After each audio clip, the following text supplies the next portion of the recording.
ہماری حقیقی کتب تو ہم تک پہنچا ہی نہیں گئی. ہمارا سارا لٹریچر تو عربی زبان میں آج بھی کتب خانوں میں بند ہے، جو کلمی نسخے ہیں.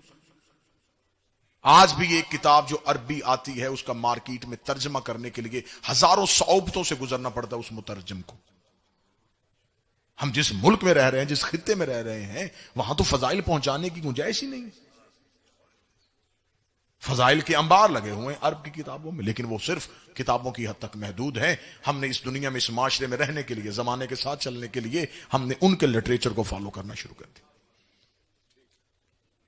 یہ باتیں بور تو نہیں کر رہی سرکار؟ بسم اللہ الرحمن الرحیم. شروع اللہ کے نام سے. شروع کس لفظ کا ترجمہ ہے؟ مجھے صرف اتنا بتایا جائے.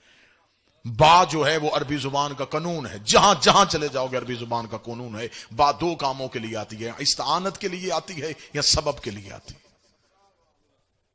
اگر استعانت کے ساتھ ترجمہ کریں گے تو پھر ترجمہ یہ بنے گا مدد ہے اللہ کے اسم سے، جو رحمان بھی ہے اور رحیم بھی ہے. اس کا مطلب ہے کہ اللہ کے اسم سے. میں کہوں گا کہ ابھی آپ کے سامنے پڑھے گا وہ جو آصف کا نام ہے، تو آصف تو خود اسم ہے. جب ہم نے کہہ دیا اللہ کا اسم، اس کا مطلب ہے کہ اللہ کے ساتھ اسم کوئی اور ہے. سب اسم ربک الاعلی، تسبیح کر اپنے رب کے اسم کی جو اعلی ہے. اصل اسم جو ہے یہ وہ معارف ہے جو ہمیں توحید تک پہنچائے گا. بڑا یہ میرا تو کم از کم میرا بڑا پسندیدہ موضوع ہے، لیکن یہ خشک ہے لیکن ہے بڑا اچھا کہ توحید تک تو پہنچے ہم. توحید تک تو ہماری رسائی ہو. کہاں بیٹھے ہوئے ہیں، کہاں ٹامک ٹوئیاں مار رہا ہے مسلمان. اللہ کو نہیں مانتے، اللہ کو نہیں مانتے. تو پہلے بتا تم نے اللہ کو منوانا کیا ہے؟ اللہ کو تو ہم مان رہے ہیں، لیکن اللہ کی ذات تک رسائی کے لیے کیسے جانا ہے؟ اس کا مطلب اس مظہر کو ماننا پڑے گا جو مظہر ہمیں اس تک پہنچائے گا. اور اس مظہر نے ہمیں اپنی ذات تک ایسے روک لیا، اس کا جب تم مجھ تک ہی نہیں پہنچ سکے.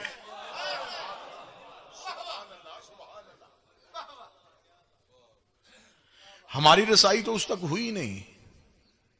اشہد ان لا الہ، ہم گواہی دیتے ہیں کہ اللہ ہے.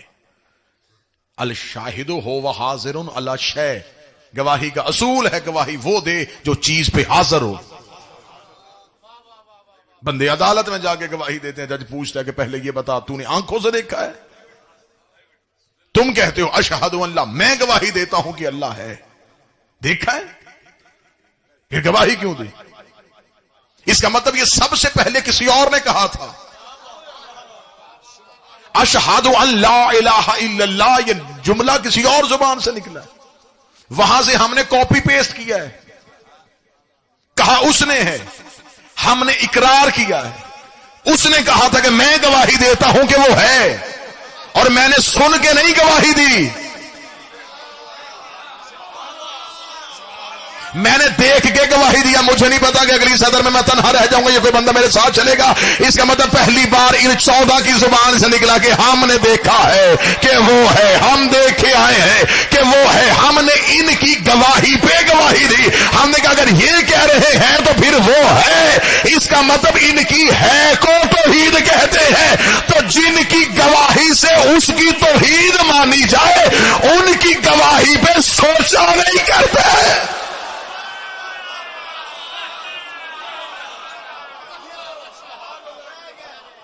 ان کی گواہی کی وجہ سے تو آپ نے توحید کی گواہی دی. یہ اللہ منوانے آئے تھے، اللہ بننے نہیں آئے تھے. انہوں نے توحید کو منوایا. میں نے آپ کے سامنے اللہ کے قرآن سے آیت پڑھی، قل الحمدللہ الذی لم یتخذ ولدا ولم یکن لہ شریکا فی الملک. خدا کہتا کہہ دیجیے حمد ہے اس اللہ کے لیے جس نے اپنے لیے کسی کو بیٹا نہیں بنایا. یہ آیت ان کے لیے تھی جو عیسیٰ کو اللہ کا بیٹا کہہ رہے تھے، اور خدا نے تنبیہ دے دی قرآن میں، ان سے کہہ دے اللہ کا کوئی بیٹا نہیں.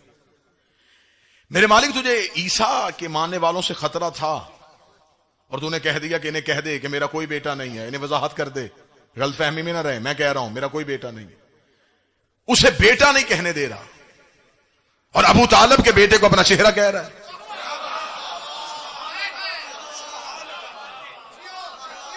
بیٹے سے زیادہ قریب ہے وجود ہونا. اسے بیٹا نہیں کہنے دے رہا اور اسے کہہ رہا وجہ اللہ ہے، عین اللہ ہے، لسان اللہ ہے، جنب اللہ ہے، ید اللہ ہے. عجب نہیں کہ واضح پروردگار آئے کہ مجھے عیسیٰ کے ماننے والوں سے خطرہ ہے، علی کے ماننے والوں سے کوئی خطرہ نہیں. میں علی کو جو بھی کہہ دوں علی والا مجھے علی ولی اللہ ہی کہے گا، وہ علی اللہ نہیں کہے گا. اور پھر وہ کہہ رہا ہے وَلَمْ يَكُنْ لَهُ شَرِيكًا فِي الْمُلْكِ، میں نے اپنے ملک میں کسی کو حصے دار بنایا ہی نہیں، میری مملکت میں میرا کوئی سانجھے دار ہے ہی نہیں، کوئی شراکت نہیں ہے. یہاں ہمیں قرآن میں یہ کہہ دیا کہ میری جتنی بھی مملکت ہے اس میں میرا کوئی شریک نہیں ہے. پھر آگے جا کے خود ہی قرآن میں کہہ دیا تؤتی الملک من تشاء، پھر میں جسے چاہوں اپنا ملک عطا کر دیتا ہوں. جب تیرے ملک میں کوئی حصے دار ہی نہیں تو نے عطا کیوں کیا؟ میرے مالک تیری مملکت میں کیا کیا ہے؟ یہ زمین تیری مملکت ہے، ہاں اس کا مطلب اس زمین میں کوئی حصے دار نہیں، صرف تیری ہے، زمین کا مالک صرف تو ہی ہے. پھر آگے جا کے ایک آیت میں اور نفی ہو گئی، فرمایا ہم زمین پہ خلیفہ انہیں بنائیں گے، وارث انہیں بنا دیں گے جنہیں زمین پہ کمزور بنانے کی کوشش کی گئی. اس کا مطلب زمین اللہ کی ہے، وارث آل محمد ہے. میرے مالک قرآن تیری کتاب ہے، اس کا کوئی وارث نہیں ہے. فرمایا ثم اورثنا الکتاب الذین اصطفینا من عبادنا، پھر ہم نے قرآن کا وارث انہیں بنا دیا ہے جنہیں ہم نے اپنے عبد میں سے چنا ہوا تھا. اس کا مطلب زمین اللہ کی، وارث آل محمد، قرآن اللہ کا، وارث آل محمد. میرے مالک یہ جنت تو تیری ہے نا، اس میں تو تیرا کوئی حصے دار نہیں، یہ تو ہم صرف تجھ ہی سے مانگیں گے. واضح وجزاہم صبرا جنت و حریرا، یہ بھی میں دے چکا ہوں جزا میں، جنت بھی حریر جنت بھی.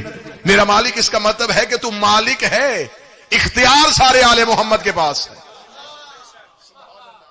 ہم آل محمد کو اللہ نہیں کہتے لیکن توحید کے اختیارات کا مالک کہتے ہیں. پہلا عقیدہ توحید ہمارا سب سے بہتر، دوسرا عقیدہ نبوت ہمارا سب سے جدا. یہی وجہ ہے کہ آج زمانے کے مولوی چکر میں ہیں، پھنسے ہوئے ہیں، پریشان ہیں. آج اپنے بچوں کے لیے پریشان ہے کہ آج ہمارا بچہ ہتھیلی پہ کائنات اٹھا کے پھر رہا ہے، کوئی بندہ اس کو یہ نہ کہہ دے کہ نبی کے بعد نبی کی گنجائش ہے، یہ کسی دوسرے کو نبی نہ مان لے. آج ختم نبوت کی کانفرنسیں ہو رہی ہیں، سیمینار ہو رہے ہیں. آج ختم نبوت کے حوالے سے اسکولوں میں، کالجز میں، یونیورسٹیوں میں، مسجدوں میں، مدرسوں میں بچوں کو بتایا جا رہا بیٹا نبی کے بعد کوئی نبی نہیں، نبی کے بعد کوئی نبی نہیں، نبی کے بعد کوئی نبی نہیں. سرکار آپ نے آنے میں دیر کر دی ہے، آپ نے بغض آل محمد میں کتابیں بہت پہلے لکھ دی تھی، آپ نے ان کتابوں میں جھوٹی حدیث لکھ دی تھی کہ نبی نے کہا تھا اگر میرے بعد نبی ہوتا تو فلاح ہوتا، میرے بعد نبی ہوتا تو فلاح ہوتا. اس کا مطلب آپ نے دروازہ کھلا چھوڑا تھا، تو آج کہیں سے ادھر سے دعویٰ ہو رہا ہے، کبھی ادھر سے دعویٰ ہو رہا ہے، کبھی ادھر سے دعویٰ ہو رہا ہے. آپ نے دروازہ کھلا چھوڑا تھا تو ختم نبوت میں حملہ ہوا. مجھے عزت آل محمد کی قسم ہے یہ قوم اتنی مطمئن ہے کہ ہمارا عقیدہ ختم نبوت کمزور نہیں. ہم مجلسوں میں اپنے بچوں کو نہیں بتاتے کہ بیٹا کسی کو نبی نہ ماننا، بیٹا کسی کی نبوت کا اعلان نہ کرنا، کیونکہ ہمیں خبر ہے ہم نے اپنے بچوں کو محمد رسول اللہ کے فوراً بعد علی ولی اللہ پڑھایا ہوا ہے، اور انہیں پتا ہے کہ جب علی جیسا بندہ نبی نہیں بن سکتا پھر کسی کمی کی اوقات ہی کیا ہے.